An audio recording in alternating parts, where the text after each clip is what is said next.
Masaya talaga ako sa aking ginagawa ngayon tuwing iniimbitahan ako ni Pastor Bobby at Pastora Marisa na mamahagi ng pagkain at school supplies. Tuwing makikita mo ang mga bata na masayang naglalaro at nakikinig sa Word of God. In return, alam na natin paglalaki nila ay nasa tamang landas ang kanilang tatahakin. Sad to say na marami ng mga tao ngayon ay umiiwas pag may nagbabahagi ng salita ng Diyos. Kaya they share the words of God sa mga bata. Kayo sana subukan nyo ring makinig ng mga salita ng Diyos, huwag puro trabaho at bisyo ang atupagin nyo.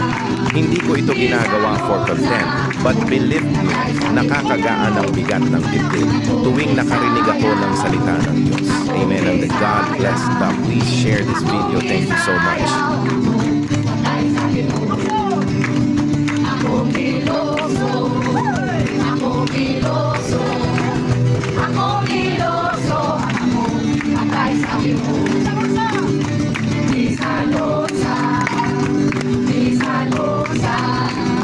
Bisa dosa, aku tak sabi mo.